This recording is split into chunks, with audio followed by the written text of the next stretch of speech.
நம்ம எப்படி ஜாலியா நடிகையோட வீட்டுல ஜாலியா இருந்தோம், நம்மளை கொண்டு மாட்டி விட்டாங்களே, உட்கார வச்சுட்டாங்க அப்படின்னு சொல்லி அவர் தவிர்க்கின்ற. முதலமைச்சர் விஜயை திமுக முன்னாள் அமைச்சர் அனிதா ராதாகிருஷ்ணன் ஒருமையில் பேசியுள்ளது மக்கள் மத்தியில் கொதிப்பை ஏற்படுத்தியுள்ளது.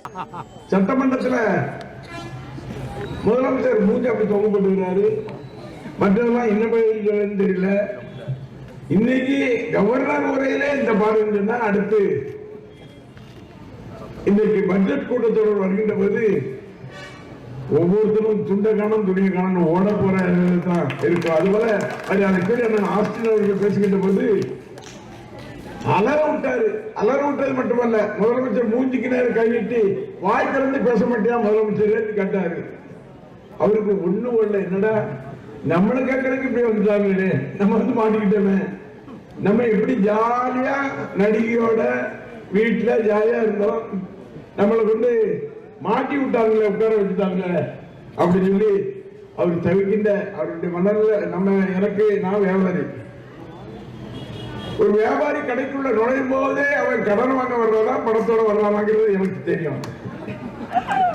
அதுபோல சட்டமன்றத்தில் பார்க்கின்ற போது ஒரு முதலமைச்சர் முடிய வச்சே, அடா பாவமே நீ மாட்டி விட்டுட்டீங்களா அப்படின்னு அவன் கெஞ்சிற நிலைய நான் உணர முடிஞ்சிச்சு.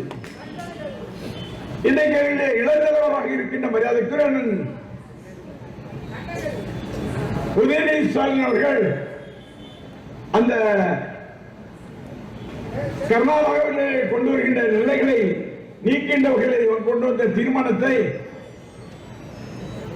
எதிர்த்து பேசுகின்ற போது அவர் பேசி ஒவ்வொன்றும் மணிமணியாக அவர் முடிக்கிறான். ஏன்னா வந்தோம் நம்ம இவன் எதிர வந்து முடிக்க வந்துட்டோமே அப்படின்னு முடிக்க விட்டாரு. செய்திகளை உள்ளது உள்ளபடி தெரிந்து கொள்ள ரெஃப்ளெக்ட் நியூஸை சப்ஸ்கிரைப் பண்ணுங்க.